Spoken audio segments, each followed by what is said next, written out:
Well, good evening, everyone. Thank you for returning for part 2. We'll just do a quick summary of what we looked at last week for anybody who wasn't here. I'll ask Anthony if, we've got it. The Bible Project poster of John. And last week when we put this up, there was a little gasp of dismay because it's so complicated. But if you squint, you can see the shape, and that's what we were looking at, the shape of John's Gospel, with the bookends, the prologue, the epilogue, chapter 1 and chapter 21. And then the middle bit divided into 2 with a bridge. A bridge is chapters 11 and 12, which is the account of the raising of Lazarus and then Jesus entering Jerusalem, ready for the Passover. So we looked at chapters 1 to 12 last week, and this week we're going to look at 13 to 21. Now, there's a lot contained in that, and to get through that, we're going to watch the video of the Bible Project for this second section of John. It goes at a lick, so you really need laser focus, listen carefully, so that you can just get the shape, and then we'll look a little bit more in detail of what goes on in those chapters as we consider the second part of John. So let's watch this 8-minute video of the rush through chapters 13 to 21 of John.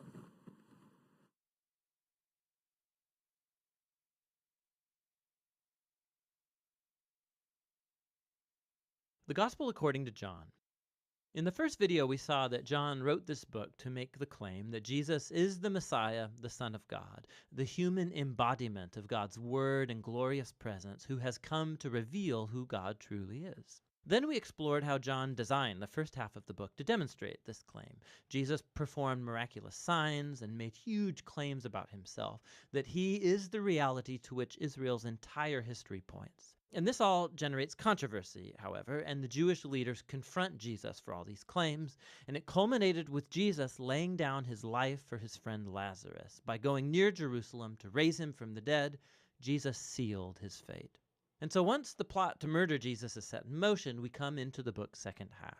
The first part focuses entirely on Jesus' final night and last words to the disciples, as he tries to prepare them for his coming death. Jesus performs this shocking act at dinner. He takes on the role of a common servant by kneeling down to wash their dirty feet, something that in their culture a superior rabbi would never do for his disciples. And Jesus says it's a symbol of his entire life purpose, to reveal the true nature of God as a being of self-giving love. And it's also a symbol of what Jesus is about to do in becoming a servant and giving up his life to die for the sins of the world. And so this act leads to his great command to his disciples that they are to follow him by loving one another as he has loved them. Acts of loving generosity are to be the hallmark of Jesus' followers. This is what will show the world who Jesus is, and therefore who God is. Now from here, Jesus goes into a long, flowing speech that's concluded with a prayer, and you'll find the whole thing is unified by a few repeated themes. Jesus keeps saying that he's going away, which makes the disciples sad, but Jesus says it's for the best because it means that he will send the Spirit, also known as the Advocate. As a human, Jesus can only be in one place at a time, but the Spirit can be Jesus' divine personal presence in any place at any time. And the Spirit will do a number of things, Jesus says. So remember, for John, the unique deity of the one God consists of that loving, unified relationship between the Father and the Son. Jesus says the Spirit is that loving personal presence that will come to live in his people and draw them into the love between the Father and the Son. And so, Jesus says, his disciples are the ones who abide or remain in that divine love, the way that branches are connected to a vine. He's describing here how the personal love of God can permeate a person's life, healing, transforming, and making them new. And there's more. The Spirit will also empower Jesus' followers to carry on his mission in the world, to first of all fulfill the great command to love others through radical acts of service. But also, Jesus says, the mission is to bear witness to the truth, to expose and name the selfish, sinful ways that we as humans treat each other, and to declare that in Jesus, God has saved the world through him because he loves it. He's opened up a new way to become human again. And so finally, Jesus predicts that there will be opposition. Just as the Jewish leaders rejected him, so his followers will be persecuted. But he tells them not to be afraid because he has already conquered or gained victory over the world. Now, what does Jesus mean by victory here? He doesn't say. But it leads us into the final section of the book where John shows us what victory looks like Jesus style. The Jewish leaders send soldiers to Jesus and his disciples to arrest him. And when the soldiers ask which one Jesus is, he declares, "I am," and they fall backward. Now this is brilliant on John's part. These words are the culmination of 2 sets of 7 instances where Jesus has used that very phrase. And it all highlights one of John's core claims about Jesus. The words "I am," or in Greek ego eimi, they're the Greek translation of the Hebrew personal covenant name of God that was revealed to Moses back in Exodus chapter 3. It was also repeated many times in Isaiah. And John has strategically placed 7 moments in his story where Jesus says, "I am," followed by some astounding claim. "I am the bread of life. I am the light of the world, the gate for the sheep, the good shepherd, the resurrection, the way, the truth, and the life, the true vine." And John's also designed 7 other stories that have key moments where Jesus says simply, "I am," echoing this divine name. And so here, this occurrence as Jesus is arrested, it's the ironic climax of all of them, because Jesus reveals his divine name and power and victory precisely at the moment that he gives up his life. After this, Jesus is put on trial for his exalted claims to be the Son of God and the King of Israel, first before the high priest and then before the Roman governor Pilate, who has to take seriously anyone who's charged with claiming to be the King of Israel. And Jesus tells Pilate that "my kingdom is not from this world," meaning that he is a king and that his kingdom is for this world, but its radically different value system, its redefinition of power and greatness, none of this is derived from this world. Rather, they are defined by God's character that Jesus has revealed through his upside-down kingdom, which is epitomized by the cross. It's the place where the world's true king conquers sin and evil by letting it conquer him. And Jesus gains victory over the world through an act of self-giving love. After this, Jesus' body is placed in a tomb that is then sealed. And on the first day of the week, Mary and then later the other disciples discover that the tomb is strangely open and then empty. And then Mary, all of a sudden, she meets Jesus. He's alive from the dead. Now, the resurrection of Jesus connects back to another pattern of 7s in John's gospel. So all the way back at the wedding party in Cana, when Jesus turned the water into wine, John told us that that was Jesus' first sign. And he also identified the second sign, the healing of the sick boy in chapter 4. But after this, John just lets you keep count. And if you have, you'll have noticed that the 6th sign was the raising of Lazarus from the tomb, which Jesus performed at the cost of his own life. And so that, and all of the signs, they point forward to this 7th and greatest sign at the culmination of the story, Jesus' own resurrection from the dead.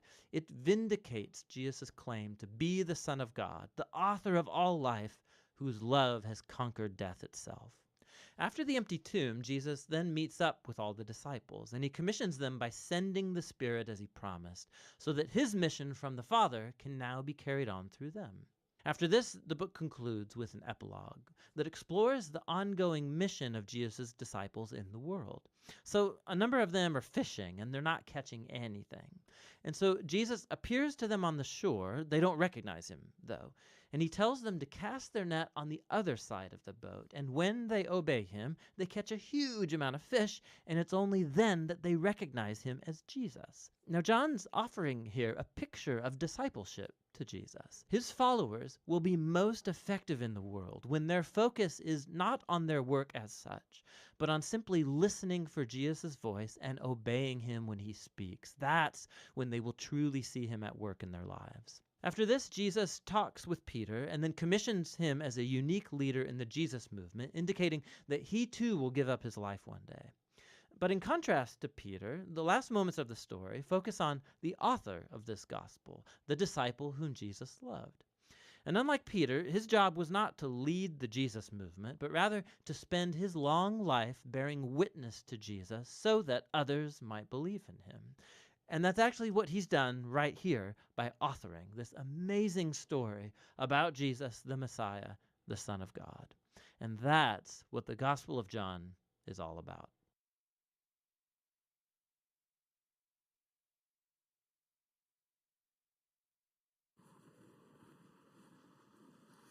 So did you keep up?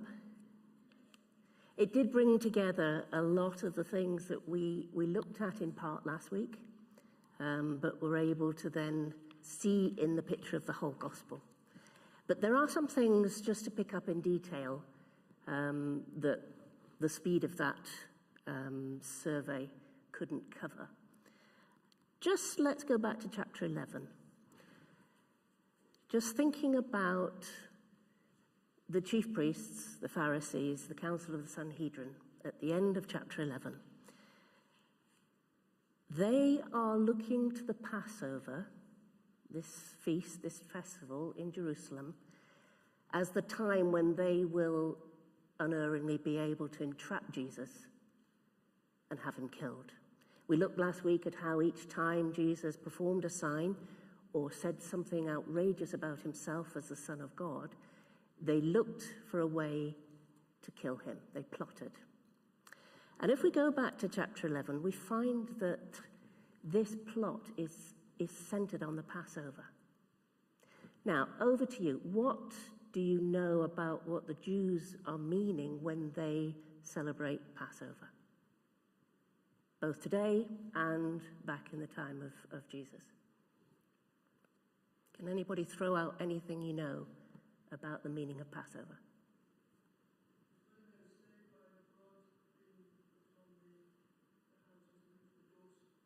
That's it. They were commanded to put the blood of a lamb over the lintels and the door jambs of their houses in Egypt, because what was going to happen? Egypt was going to be punished for not allowing God's people to be free, and death would pass over the people of Egypt, but those who put that blood over their doors would be saved. It passed over them. And this was on the eve of their escape from Egypt into their travelings and then the Promised Land. So the celebration of Passover is this sense of God saving them from death by the sacrificial blood of a lamb. And so at Passover, a lamb is slaughtered and the Passover meal is eaten to give thanks to God for saving them. And that's remembered every year.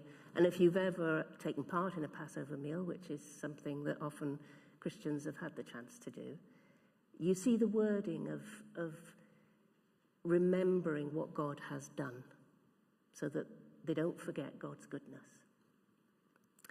Now, John understands Christ, as we saw last week, to be the Lamb of God. In chapter 1, in verse 28, we have John the Baptist saying to his disciples, "Look, there goes the Lamb of God." And his disciples follow Jesus. We also have Christ is the Lamb of God who takes away the sin of the world. That's right at the start, chapter 1. For John, the Passover is a vital part of his telling of the story of Jesus' sacrifice. So I'm going to ask a question that's going to hang in the air for a little bit. We mentioned it last week. Why does John seem to set the crucifixion on the Passover, a day before the other Gospels set it? So the other Gospels have a Passover meal the day before the crucifixion. John has the crucifixion on the Passover. We'll come back to that because as we explain a few more things, it will become obvious when we get there. First, let's just consider John's account of the crucifixion. We looked again last week at how John portrays Jesus as being completely in control of all the events, both of his ministry and leading up to his crucifixion.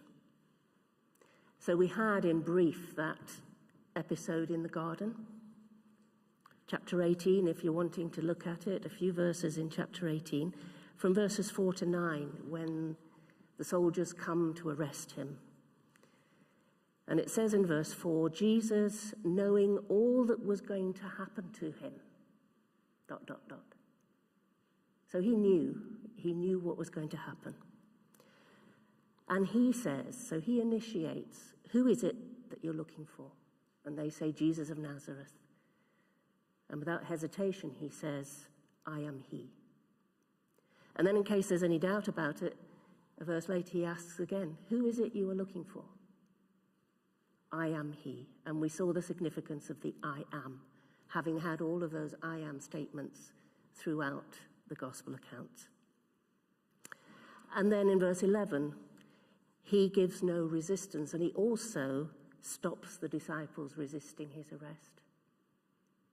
This is something he knows is part of God's plan for him.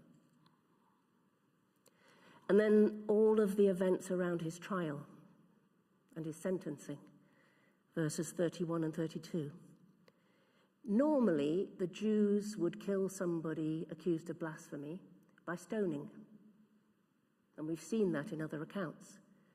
And if this were a purely Jewish affair, Jesus would have been executed by being stoned. But all the way through his gospel, Jesus has talked about being raised up.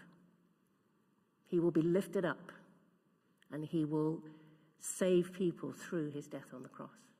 And then he will rise again. So he knows that it's the cross which is his destiny. And so the chief priests hand him over to the Roman authorities because crucifixion is a Roman punishment. He's handed over to Pilate, and the conversation with Pilate reveals that really Pilate can find nothing to accuse him of. But the chief priests are manipulating the death of Jesus. They tell Pilate that this man has claimed to be King of the Jews, that he's set himself up against Caesar.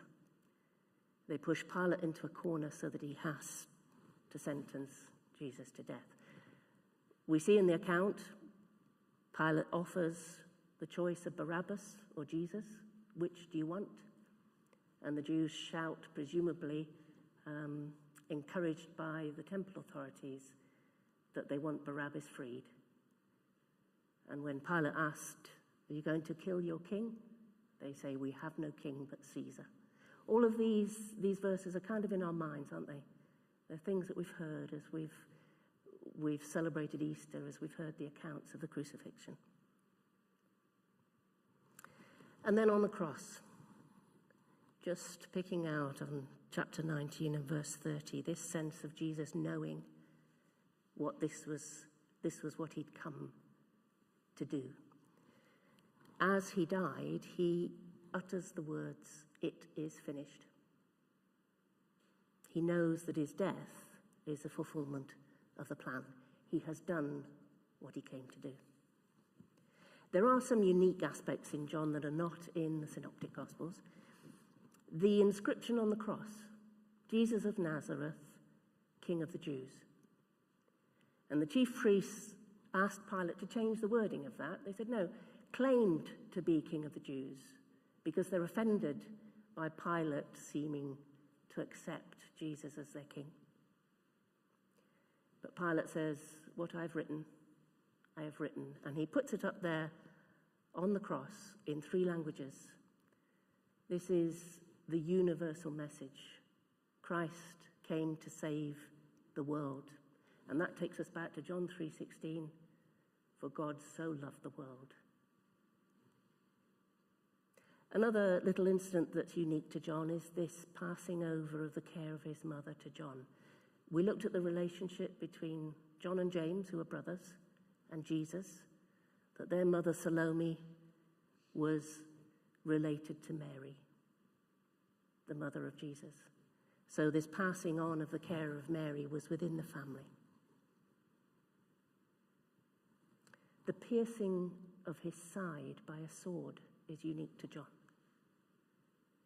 One of the things that we know in the late 1st century, which is when we think the gospel was written, is that John was countering a number of things that people were saying about Jesus, things that were not as he believed to be the truth. We saw last week that he was countering those who said, well, Jesus couldn't have been the Son of God. That's why all of the episodes of Jesus' ministry center around, is this the Son of God? But there was also a group of people who didn't believe that Jesus was human, the opposite. They thought he was a God who only appeared to be human. So this little episode in the crucifixion, where Jesus' side is pierced and a mixture of blood and water flow, is John's affirmation that Jesus was human. Truly human, truly God. Again, carrying on from what we noticed last week, John really does have a disapproval of the temple authorities. At the end of every episode, he has some kind of controversy where the temple authorities really don't get it. They are antagonistic to Jesus and to his claims. If we look at chapter 11, where they have heard of the raising of Lazarus, so chapter 11, verse 48, we find out why the temple authorities were so anxious about what Jesus was doing. So that verse says the reason that they were wanting to do away with him. They said, here is a man performing many signs. If we let him go on like this, everyone will believe in him, and then the Romans will come and take away both our temple and our nation. That's the clue to their attitude. They feared for their position. They feared for the temple. They feared for the independence of the Jewish nation. They were under Roman rule, but were allowed a certain amount of religious freedom. Jesus' activities and Jesus' claims, they feared, would bring the Romans down on them. And that's why they pressured Pilate to put him to death. So why does John show the temple authorities in such a bad light? What on earth in his background could have led him to be so antagonistic to them? Alistair asked the question last week as to whether chapter 20 was anti-Semitic, whether the accounts of Jesus' crucifixion was John really condemning the Jewish nation for having put Christ to death. This is an opinion, so take it as an opinion, not as, the only one. There were factions within Judaism at this time, huge factions. John was a faithful Jew, but he was fiercely opposed to this particular temple regime. It was a puppet priesthood. It had been put in place by the politicians. And he was not alone in really despising those who were running the temple at this time. They were more political than they were spiritual. They only held power by appeasing both the Tetrarch Herod and also the Roman authorities. They controlled the Jewish people through fear, and they stamped on anything that might upset their overlords. And that's why Jesus and his followers were such a threat. As they said, the Romans will come and take away our temple and our nation. By the time John had written his gospel, so we're talking those years that we looked at last week, the end of the 1st century, those events of Jesus' trial and crucifixion had actually happened spectacularly. Over those intervening years, the conflicts on Temple Mount in Jerusalem had become so great that the Pharisees, the Sadducees, and the Zealots were fighting each other, not fighting the Romans. There is one terrible account under the siege of Jerusalem, which took place coming up to 70 AD, or CE, if you prefer to use that term. The Zealots were so keen that the siege of the Temple Mount should continue that they burnt the food. They wanted people to be so zealous for their survival. But the chaos that was taking place between these factions was so great that it actually brought the Roman anger down on them, and they destroyed the temple. So that very thing that the Sadducees the chief priests, the Pharisees dreaded happening, that they'll take away our temple and our nation, actually came to happen. And John would have seen it all. So that was one reason why he was so antagonistic to the temple authorities. But there is more to it. And this is where we go on a little bit of a detective journey. Sometimes we forget that the disciples, we hear of the calling of the disciples. And if we're not careful, we think they've come from nothing. They haven't come from nothing. Each of them has a backstory. Each of them has had a faith journey up to the point where they followed Jesus. It was a time of upheaval, of religious confusion, and there were a number of teachers and movements that were making all kinds of claims. John the Baptist was one of these. He was preaching and baptizing and collecting a group of followers. And from the evidence of chapter 1 of John, it seems that the Apostle John and his brother James, so John who wrote the Gospel and his brother James, were two of John the Baptist's disciples before they became Jesus' disciples. It says in verse 35, John was there with two of his disciples. When he saw Jesus passing by, he said, "Look, the Lamb of God." When the two disciples heard him say this, they followed Jesus.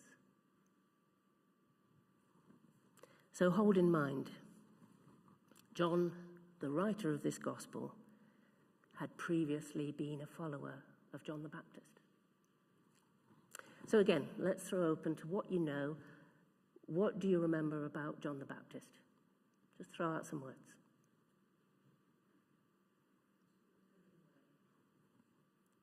Say that again. He was preparing the way. Anything else about him?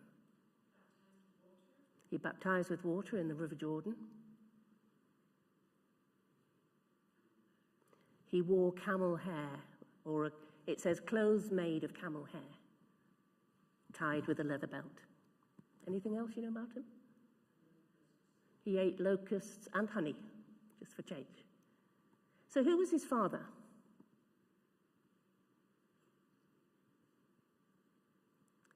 Rack your brains, perhaps go back to the birth narratives, particularly in Luke. Who was John the Baptist's father? Zechariah. And he was a priest. And who was his mother? Elizabeth. And it says that Elizabeth was descended from Aaron. And we know that this is the priestly tribe, those who became the priests of Israel. They were both very old, we're told, when John was born. But we're also told Elizabeth was a relative of Mary, because Mary went to visit Elizabeth when she was pregnant, or when they were both pregnant. Now, that birth is recorded in Luke. Zechariah had his mouth closed because he didn't believe that his wife was going to get pregnant. And so it says that God stopped his mouth until such time as the child was born. And then we have one of these hymns of praise that Zechariah makes in the temple. And this is Luke chapter 1, verse 76. He says about his child, "And you, my child, will be called a prophet of the Most High. For you will go on before the Lord to prepare the way for him." And then a few verses later, which sometimes we miss out when we're reading lessons in church. In verse 80 of chapter 1 of Luke, it says, "And the child grew and became strong in spirit, and he lived in the wilderness until he appeared publicly to Israel." Have you noticed that verse before? Have you ever thought, what is a child, even one that's growing in spirit, what's he doing living in the wilderness? Has that ever been a question you've asked? Let's see if we can answer it. From childhood, it seems, John the Baptist may have been associated with what's called the Qumran community. They were a priestly sect with extremely strict rules of life. They lived in small communities in the desert around Qumran. But we only know this detail because of the evidence of the Dead Sea Scrolls that were discovered in 1947. So none of this was known up until this time. The scrolls are being analysed even now, so understanding and insight is coming to us each time more is researched from them. This community was founded by priests who had left Jerusalem. They had walked out on the Jerusalem temple. They refused to worship in the temple because of the corruption of the puppet priests who were operating the Jerusalem temple. They were taking the true priesthood into the desert. So here we come to the root of this attitude to the temple authorities. We know that the Qumran priestly sect practiced baptism. Now, it wasn't just once for all for the forgiveness of sins. They practiced baptism every day for purity. They were eschatologically in that they believed that the Messiah was coming soon. They were celibate. They drank no alcohol. If you remember another part of Luke's account, it says that this child will not drink wine or eat bread. Parents dedicated their sons to be adopted into the community, a bit like young men going into some kind of priestly order. And they were trained up to be priests. It's thought that that's what happened to John the Baptist when it said this child will be living in the wilderness, that actually he was adopted into the Qumran priesthood for training. Maybe it was when his parents died, they were already old when he was born. Or it may have been that his parents, knowing what he was destined for, placed him with this priesthood for training. Now, obviously, he didn't complete his training. It's not unknown. He, at some point, left this community and lived an isolated life in the desert. But he took with him all that he knew, all that he had learnt as a Qumran priest. He knew he was called to baptize. He knew he was called to prepare the way and announce the coming of the Messiah. And he had a group of followers, two of whom were John and James. So we can think now, what would John, the writer of this gospel, have absorbed from his discipleship at John's feet, John the Baptist's feet? Well, certainly the belief that the Messiah was the Son of God, that he was prophesied and that he was coming soon. He would also have absorbed this disapproval of the Jerusalem temple priesthood, that they were the opposite of the truth. He had a strong sense of who belongs to a community. You belong not through birth or through merit, but through faith. Also, because they were out in the desert and had walked out of the temple, think of the Samaritan woman. What did Jesus say to her? Those who worship, worship in spirit and truth. Not on that mountain, not on that mountain, not in that temple, but in spirit and truth. If this was an influence on John, it does tell us a little bit more about why he took the approach he did in what he wrote. Because the other thing that John adopted was the Qumran calendar. Now, what's that got to do with anything? One of the discoveries of the Dead Sea Scrolls was called the Kalendic Scroll, which was an incredibly detailed 7-year calendar of festivals, events, and special days. And what was discovered is that the Qumran calendar was different to the one followed by the Jerusalem temple. The Jerusalem temple used a lunar calendar, so they followed the movement of the stars and the moon, and they set festivals according to those. We have a little bit of that. So we always have Christmas Day on the 25th of December. It's set, no matter what day of the week it falls on.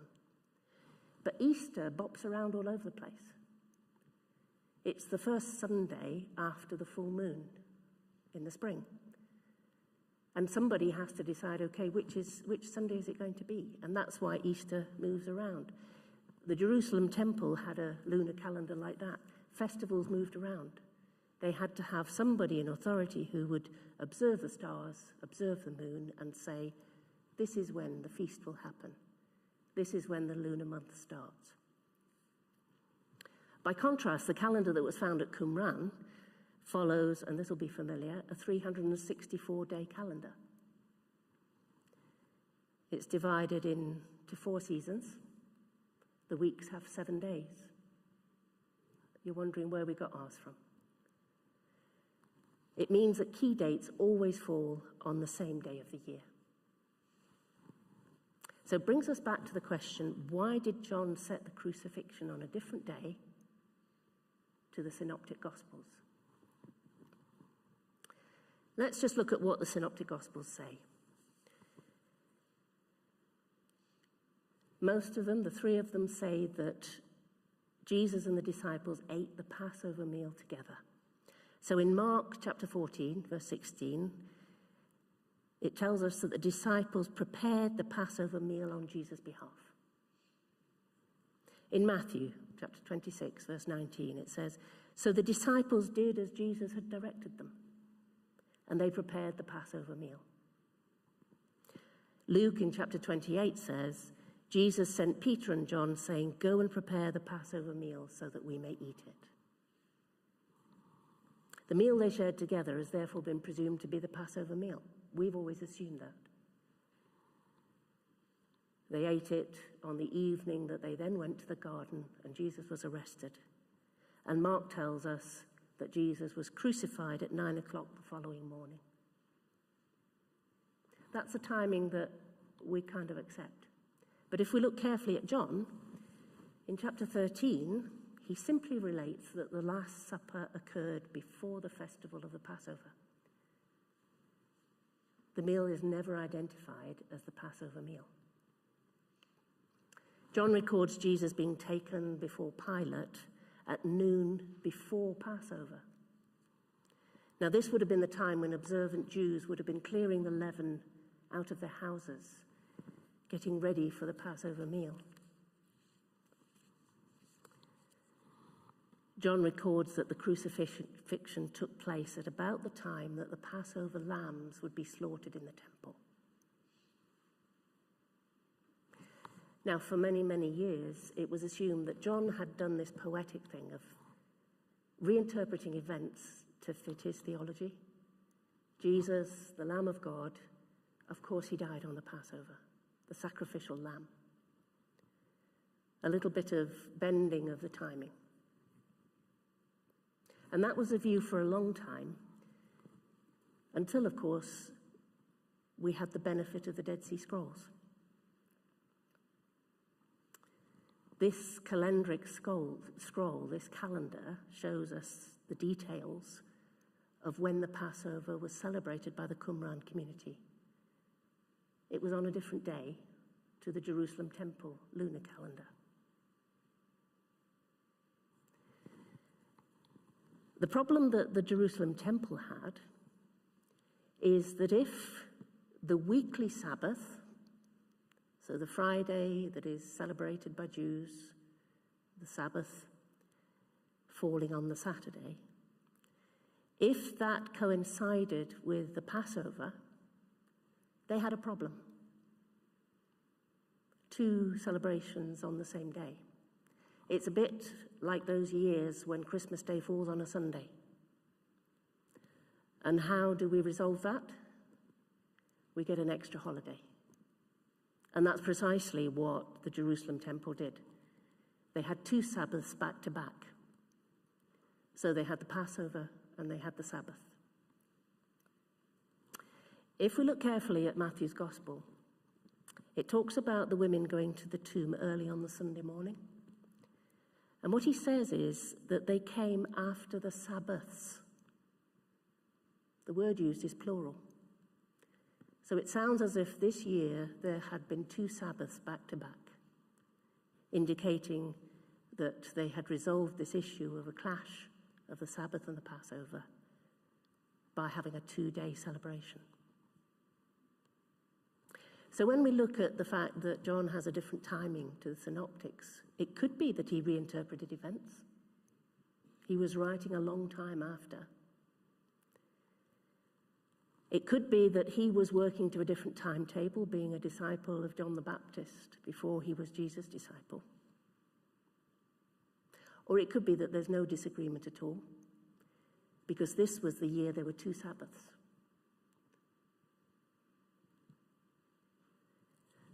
Whatever the truth about the difference, John's theology of Jesus as the sacrificial lamb would take his readers back to the Jewish Passover, that the blood of the lamb saved them from death, freed them from slavery.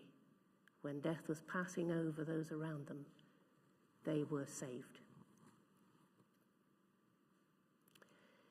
Now, that's a fairly detailed look at one little aspect of John's gospel. There was something else that we just raised last week and just need to consider before we go into some questions and answers. And that's about chapter 21. Was chapter 21 written by somebody other than John the Apostle? I'll just lay out for you some of the arguments that have been made for it being written by someone else. The first is that when you look at the end of chapter 20, the writer says that he chose these episodes out of many stories that he could have told about Jesus. But he chose these so that you would believe that he is the Son of God. And that, by some, is assumed to be the end of the gospel. That is a good way to finish. I've picked these episodes because these will show you that he is the Son of God, and you will believe. If that's the end of chapter 20, the question has been asked, why would the writer then go on and add a few more stories? One of which appears much earlier in Luke's gospel than after the crucifixion. The other question that's asked is in chapter 20, the disciples witness the risen Lord. They receive the Holy Spirit. He breathes the Spirit on them. And they're sent into the world. They're given their commission to continue his mission. Would disciples who'd gone through that, who had seen the risen Christ, who had received the Spirit, who had been given their commission, would they then go back to their fishing, which is what we're told happened at the beginning of chapter 21? There are elements of chapter 21 that suggest that the disciples weren't sure if Jesus really was risen from the dead, which seems unlikely given the declaration of faith in chapter 20.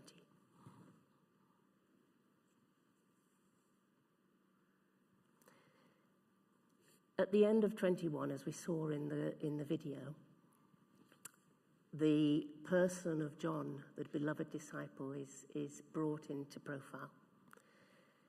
It affirms that these things, this book, was written by the beloved disciple. But then it says a strange thing. It says, we know that his testimony is true. Who are the we? If it were John, he'd say, I know that this testimony is true. But this is plural. This is we know. And if it rings bells, it's because at the end of the prologue in chapter 1, it also says, we have seen his glory. That sense of community, we are witnesses to these things. So it's questions like these that have caused people to wonder whether that final chapter was an add-on. Even if it was, though, it was certainly added very soon after the gospel was written, because there is no manuscript that exists, no copy that exists that doesn't include chapter 21. So it was put together soon after both were written. One of the things about John's gospel is it wasn't widely circulated until the end of the 2nd century, which is a long time after it was written. And it's been suggested this is because it was a closed community that was using this gospel as a faith text. And it wasn't made available beyond that community until much, much later. So just a final word about what that community might have been. There is a name given to it, the Johannine community, a group of those who gathered around the Apostle John, who were taught by him, who heard all of the stories about Jesus, who had all of that sense of Jesus, knowing that he was the Son of God and that he had come, having existed with the Father before time. He came as the Word made flesh, and through his death saved the world. And that would make sense of the we. That it's almost like something they might have recited in worship. We have seen his glory. From the fullness of grace, we have all received one blessing after another. We know his testimony to be true. The other thing that maybe confirms that there was a community for whom this was written, that long section that we have in chapters 14 to 17, which is Jesus speaking to and of his disciples. It's a prayer, it's also instructions to the disciples. And if you read it, you get a sense that it's addressing more than the disciples in the room. Sometime if you want to read it and just think, what tenses are there? There's past tense, present tense, future tense, all mixed up. As if this is something universal, something being addressed to those who are well beyond in time from when these events happened. The other thing is, in John's Gospel, there's no command to the disciples to baptize. There's no instructions to break bread or drink wine in commemoration of Christ. There's no list of the apostles. They are named sometimes in sevens, but never the list of the whole group of apostles. It's assumed that these things were already known. They were already practiced. We're not at the start of the church here. We're many decades into the church where these things were taken as read. So what's contained in John's Gospel is a faith text for a church that is trying to find out how to continue in their belief now that the evidence of the first disciples is fading. It gives new poignancy to those words that Jesus said to Thomas when he asked to place his finger in the mark of the nail and in the side where the sword had pierced him. And he said, "Blessed are those who believe even though they have not seen." And you can imagine that being said to a community 2 or 3 generations after the event. Blessed are you if you believe, even though you have never seen this. One of the things that's important when we're thinking about all the ins and outs of looking at a text, it's not an academic exercise. It's not just for interest. John told us what his purpose was. His purpose was that when you read this, you would know Jesus Christ is the Son of God and that you would believe. It's not a dead text. It's not an interesting story. It's a call to faith. And we just pray that as we read it, we would once again be filled with that sense that we are seeing here the Son of God giving his life for us. And as we see how that witness is given, we ourselves can believe in him. I'll hand back to Anthony because he threatened there would be questions and answers.